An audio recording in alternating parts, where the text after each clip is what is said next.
Okay, so it's Sunday, the 2nd of May, and we'll start with the cave art. And then, if the light will allow it, look out the window. Oh, the cats are joining us. And you can see that it's a really good day for the primroses. So let's go and have a look. They're really at their best at the moment. It's a lovely sunny day. We've just got the tail end of the daffodils. So, as I said, it's the 2nd of May. We've had daffodils since the beginning, well, since Christmas Eve actually was our first daffodil, and you can see they're just kind of tailing off. So we'll go up along here and then go up onto the higher level. Actually, what's just coming out, you can see in the foreground there, are the lily of the valley. So here, some flowers, and this bed here we prepared in 2013. So it's had 8 years, and it's really only coming into its own now after those 8 years. So let's keep going. We'll go along. The phone is dinging there, so ignore that. You can see the primroses really are, actually they're slightly probably, let me see, how do I get this to go down? They're slightly past their best. And then we've got some lovely cyclamen leaves there. Okay, we've got lots of stuff in bloom. That thing up on the ditch there is a fantastic thing for cover. We'll see more of that later on. This is a serrated hazel just coming into flower. And then down along here you can see some real stars. So an apple tree there called Katie, and then, well, behind the bronze acer we've got a cherry, a sweet cherry that produces fruit, but the birds get the bulk of it. There's the apple and that daisy-like thing that grows up on the ditch so profusely. This is a sweet apple, and it's a fantastic producer. And there's a honeybee. There's quite a few honeybees around taking the nectar. Here's the flowering cherry just behind the birdhouse. And then we have a lovely thing here called Iberis, kind of hanging over the wall there. You might be able to hear water in the background. We'll just go down and see our work there from kind of March, April. So I'm faking it for the video, but you can see there's just a hose, an ordinary garden hose up at the top. And this is when we get a pump, this is what it will look like here. I'll pull back a little bit so you can get a sense of that. And we've built in an overflow mechanism, which is what you can see here. And if you know, during very heavy rain in the winter, it overflowed. We'll see how that works later on. We're just getting the tail end of the wood anemones in there, a wood anemone called Lady Doneraile. They're just going now as the trees come into leaf. Here's a lovely thing, the quince tree. That's not the ornamental quince, but the edible one. And it's coming into flower just there. Last year we had a storm in May, and it was full of blossoms, but all the blossoms got blown off. So hopefully that doesn't happen again. Actually, that same storm ruined all of the whitethorns here. They all lost their blossom, so we had very few haws last year. And then if you look up at the top of this whitethorn, up there, here, you can see there's a very vigorous climbing rose called a Kiffsgate rose, and it's beginning to make an appearance there. This is a sweet pear, and it was full of blossom, but it blossoms before the apples. This is an apple then, and it's just beginning to come out. The orchard down below in Drumshanmore House is just beginning now, so I'll go down there next week. It's a bit behind this garden here. Okay, so we'll go up these steps and we come up to this flat space. We're thinking of possibly doing another pond here. At the back of it over there, yeah, there is a Morello cherry, a sour cherry. That needs to be on a north facing wall, which it is. And that's just about to come into flower. And then here's the ornamental quince. I don't know if you can see it with the sun behind it, but that's just finishing now. It's got a lovely red flower. And then there's a white ornamental quince back there. So here's the cheat with the garden hose, but that'll be replaced eventually by a proper pump. And you can see the sweet cherry is looking really well. This is that thing called Iberis here and here. Looks fabulous. That's a rosemary in flower.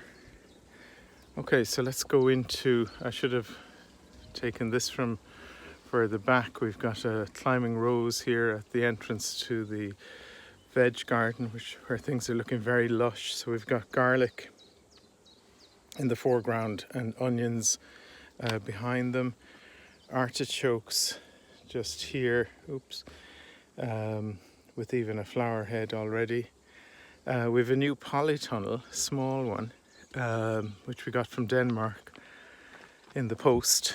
I suspect it'll blow away one of these days, but anyway, it's perfect for our beds. Are 3 meters by 3 meters, and that's the size of the polytunnel. You've got the rhubarb here. The cat's lying down in a potato patch.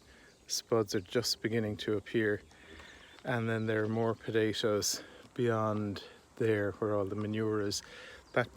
This bed here hasn't been planted up yet.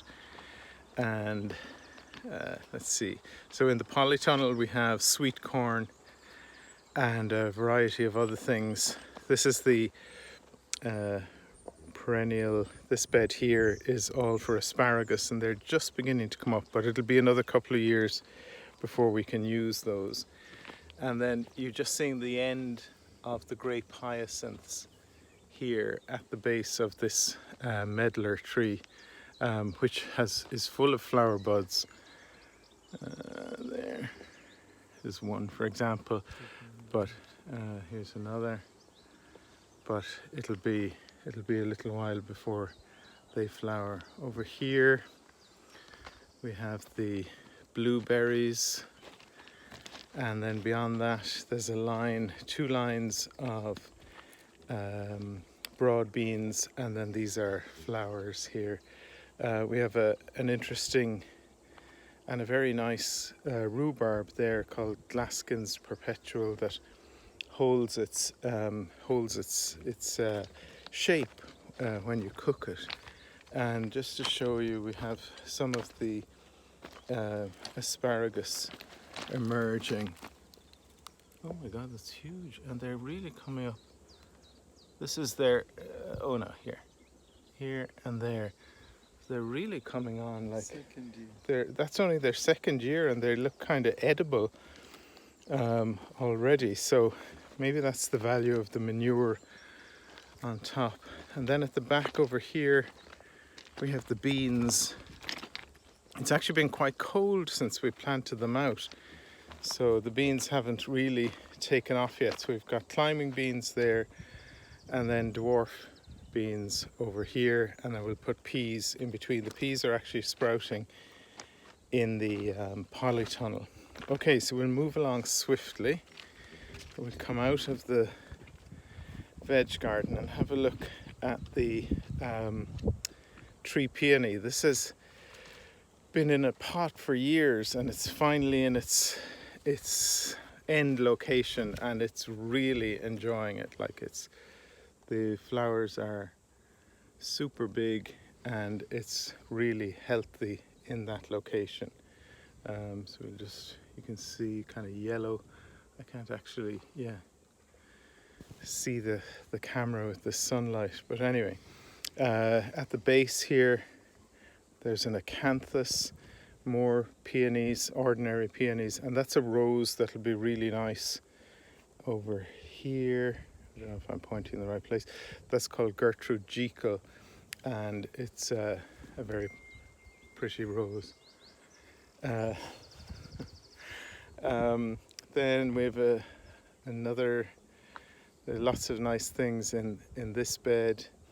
Another purple rose here, and this is a myrtle. So we'll go to. So we'll go to the what do you call this? What do you call it? Herbaceous border. The word just wouldn't come to me. So it's just beginning to kind of come into its own. So in the foreground here, these things here are what are they called again?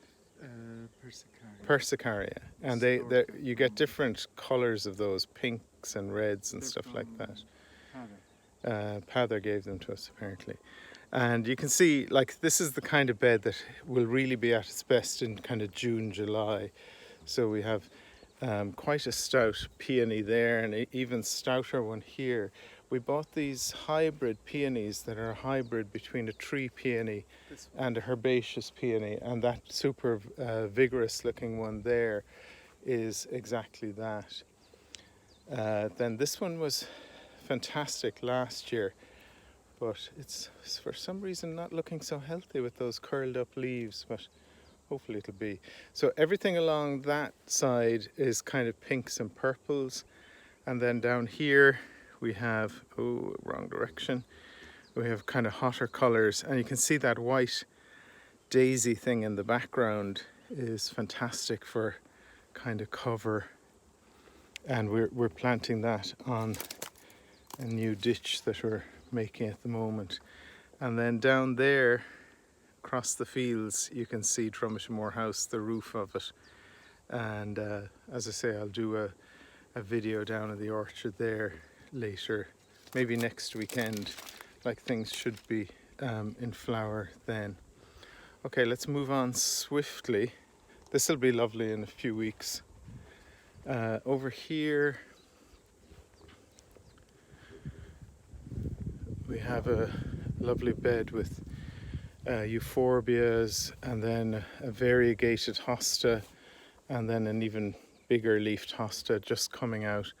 And you can see in the background the kind of, we had this, well, actually, to use the word again, a sea of daffodils earlier in the spring. We still have the primroses. We're getting the dappled light now because the sycamore here is coming into leaf and into flower actually.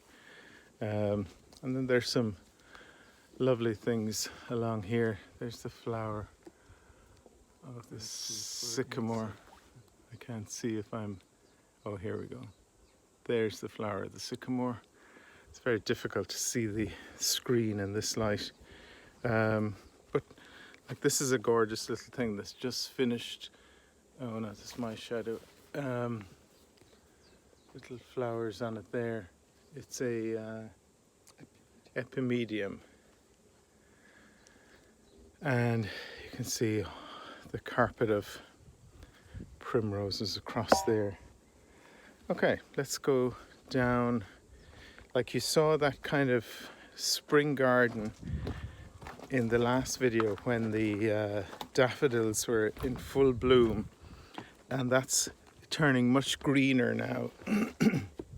We still have the primroses, including some pink ones. I can see my own shadow there, that's probably not good. Okay, the cat's going to run ahead. We'll go down. So it's okay, have a look at this. This is one of the wild orchids. And there we have so many of. We started off with just 2 or 3 of them, and they have self-seeded excuse me, all over the place. Some of them really quite large. Like, look at this specimen here. Must be nearly a foot tall. Big leaves, the big spotted leaves, and then the little flowers. So they obviously like this spot here. Here's another nice specimen, but lots of shadows there. Okay, that's my new car, which I just got a few weeks ago. 6 kilometers when I started on it. I think I'm up to about 300 now. We'll see that again from the front in a minute. I love it. It's a hybrid, so it's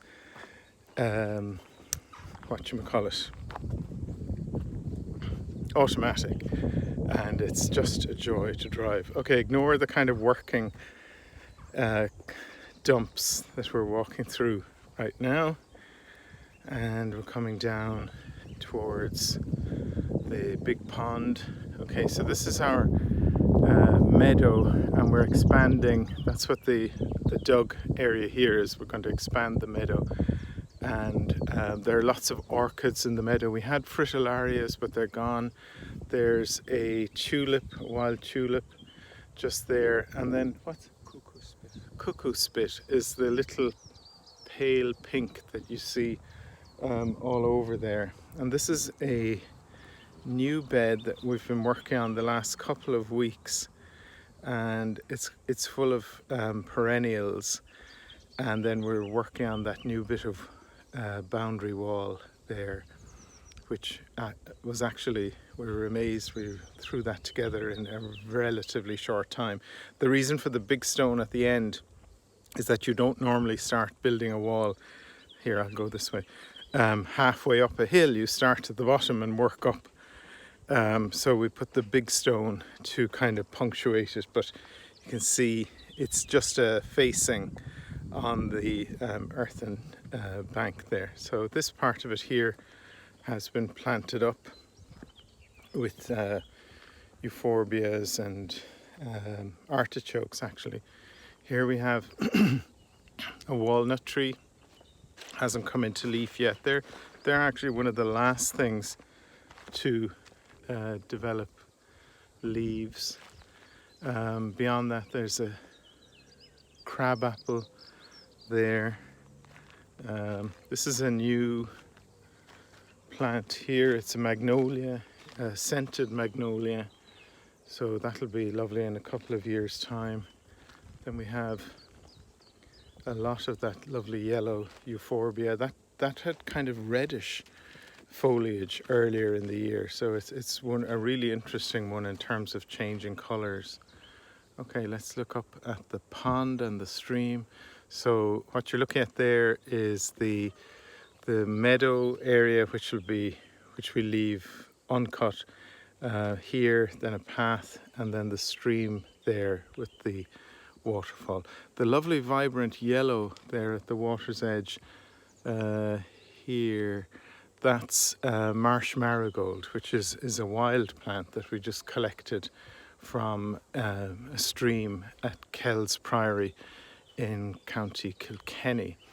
And then the thing that's growing on the water that looks like a primrose is called crow's foot, and it has a long kind of tenderly leaf most of the year, but just before it flowers it develops these kind of shamrocky kind of leaves. And let me see if I can go down and let you see that without actually falling into the pond.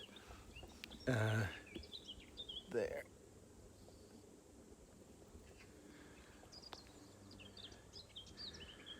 Okay, so we had a kind of bajillion tadpoles in that pond earlier in the year, and the numbers have really reduced down a lot, but so either something's eating them or they're being flushed out of it. Here in the foreground we can see two hostas coming up. They're actually offspring of a hosta that you gave us. We split it into two when we got it from ye. It was outside the front door in Five Tullyglass Hill, and we now have 1, 2, 3, 4, 5, 6 at least from the same one. So okay, we'll come down here. I won't go across, but I'll just show you from here. So this is where we have, here we'll just come a little bit further. down to the bottom of the stream.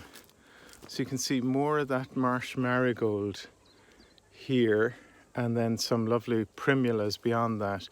So what you're looking at there is a pond, and then you can see the root of the connecting pond up there. So we've yet to build that, but that's to join up two spring lines that we have that will eventually bring all of the water down here to flow out. Okay, let's go back up along.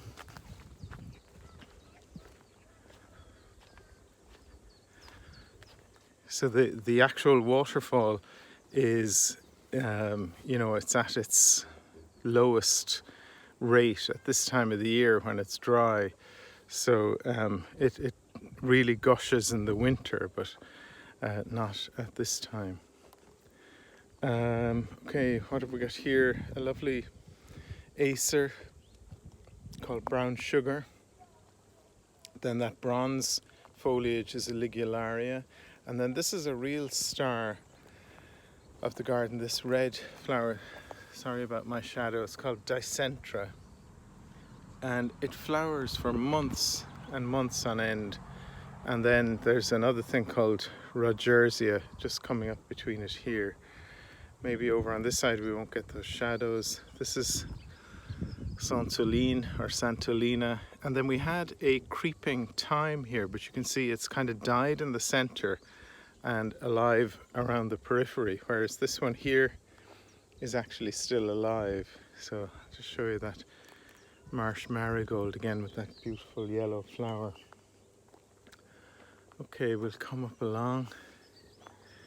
That green carpet there that you can see all along with the white flower, that's sweet woodruff, isn't it? And we got the original cutting from a bed just outside the Burren Perfumery. So it's not a Burren wildflower, it was in the perfumery beds. And it's really spreads very well. What was that? From the car park. So we weren't taking things from the wild. And then this is a lovely acer here, Japanese maple with a red bark in the winter when it's leafless, but you can see a lovely lime green leaf on it at the moment. Okay, we'll come up along. Here's the Castle Townsend myrtle here, doing really well, and a smaller version of it just here, also doing really well. Okay, we're coming over here. That's the, I can just point it out there, that's the white camellia that you gave us, just past its best now. It's some lovely late tulips in front of it, so that's it there. And yeah, that's a work in progress back there. You can see some of the bluebells that were here when we moved in. There were two types of bluebells here. The kind of native wild one, which is smaller than what you see there, and then this is the so-called Hispanicum. It's the more common one that you see now, and it's more vigorous and taller. And unfortunately, it's out competing the native ones. But we have some of the native ones. They're slower to bloom. But that's what's here around this contorted hazel, just starting to come out there. Okay, we'll come up.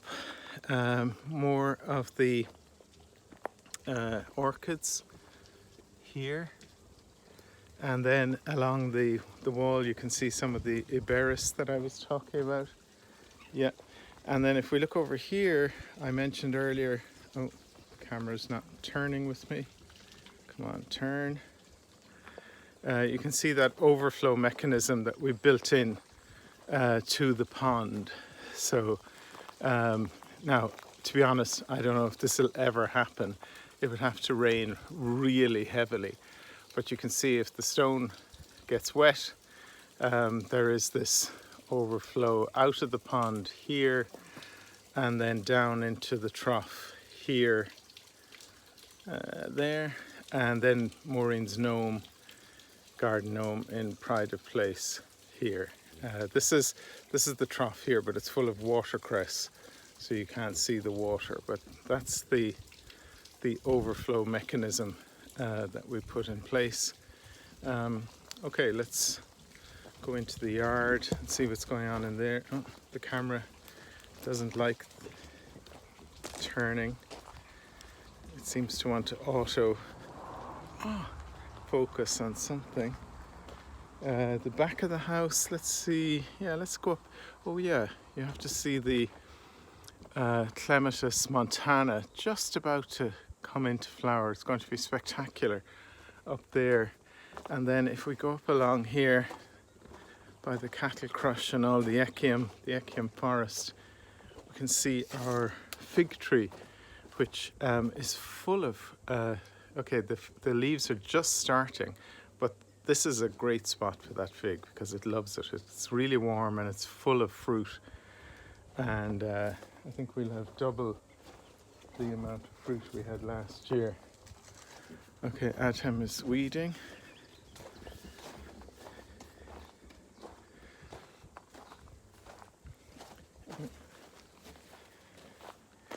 It's actually very hard to see what I'm filming because there's such a glare. Okay, some of the, oops. Oh, feck it, come on. Oh, sorry.